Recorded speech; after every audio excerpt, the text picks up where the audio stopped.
Hello again. I'm going to talk to you about inspiration today. You'll have to excuse me, I banged my lip yesterday. I was rushing around and I was brushing my teeth and suddenly the toothbrush went like that. And anyway, that's why. I'm going to read a quote to you now, and this quote is by some art movement, in case you don't know it, and it's from the early 20th century, and it's by some people called the Futurists. So they were mainly Italians, and they almost worshipped technology. So I'm going to start now, and I think this quote is by some people explaining what the Futurists were. It's not by a futurist. So it says, their reality is cars, dance halls, street fights. Factors in this reality compete with one another in the artist through their emotional force. This is the way a futuristic painting comes about. Inharmonious, but brave and bold. So that's quite interesting, isn't it? That I just scratched my nose. Apparently, psychologically, it means I'm lying, but I'm not really. So basically, the futurists were talking about, how, the new technology is amazing and how it has so much energy. They're not looking back, they're not looking back at oldie worldy stuff like those damn aristocrats do, or the bourgeoisie. They're looking forward, they're looking to new things, optimism. I mean, there are a lot of things that the futurists believed or almost worshipped that I don't like, such as war or fighting. But at the same time, a lot of their things they were into, I'm quite into as well. For example, how technology can be an optimistic thing, not a doom and gloom kind of thing. So I'm going to tell you now. Again, I'm scratching my nose. It's actually really itchy, so I'm not lying. I'm not lying. Anyway, so I do a lot of cycling. So now I'm living in Edinburgh at the moment. I'm doing a lot of cycling. You can see that on one of my videos. I'll put a post down there. I put it on Sportscam.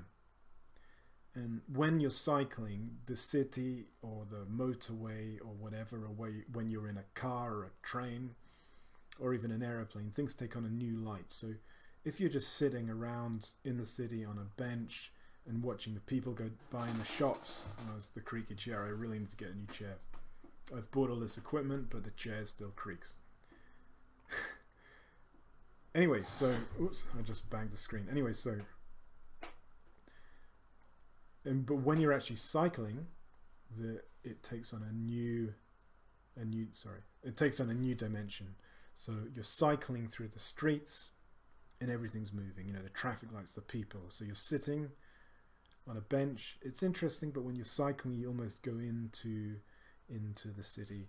You feel you're moving with this pulse, this electrical force that I try to evoke in my drawings as well. So if you see my drawings, there's a lot of lines and stuff like that. I'm just going to get the webcam so I can see it auto-focusing. So this is just a straight sketch. It takes about 10 minutes. Years ago I used to do more perspective-y, realistic stuff, and again, scratching my nose.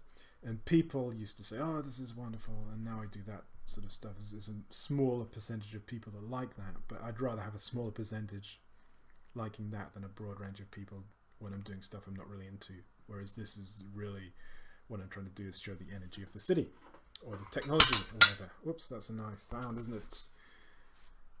So here's some work I'm working on now. So from the drawings, I'm projecting them, as you saw in one of the last vlogs, and also I'm improvising while I've made the canvases, and I'm doing some of Edinburgh, because Edinburgh is a lovely city, but it's never inspires me in the same way as New York or even London, or like, technological cities like that.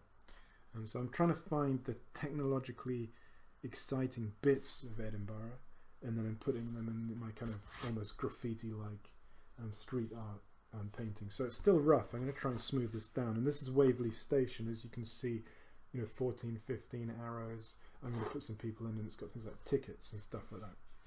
So it's really for people that like technology and know or live in Edinburgh. These paintings that I'm doing now. It's going to be a series of 3. That's the Waverley Station. This is whoa, auto-focusing. Are you going to focus back? Yeah. This is Princess Street. Again, I'm going to put people down here, and it's got loads of icons going on in there as well. You know, and for people that live there, they'll know this, and it's going to do stuff like that. I'm going to do some of this of London and New York, but I'm going to do really big canvases of this. This is a sort of like a developing the work with just some small stuff of Edinburgh, like so. I'll just hold that up to you again so you can see that one. So that's got look left, and then all these sort of shapes are almost like internet shapes going on, and I'm going to put some people down there as well. Just hold this one up as well. Ow. And then again, that's, you know, that's the same idea. And I'm going to do another one which I haven't really started on yet. It's just some drawings, and that is of the airport, because the airport is a really exciting place to go. I don't know about you, but when I go to an airport, it's amazing. I love air journeys. You know, the last air journey I did was coming back from Canada, so Toronto to Glasgow. It wasn't, you know, it was a bit sad to leave North America again, but, you know, coming over the sea and then seeing the cities below, seeing other aeroplanes go past, you know, this is amazing. This is what technology is all about, and also how it relates to nature. I'm going to do something about that another time.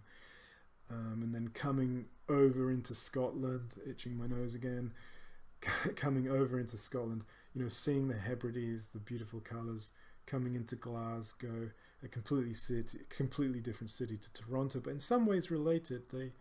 There is a connection there if you ever do that flight.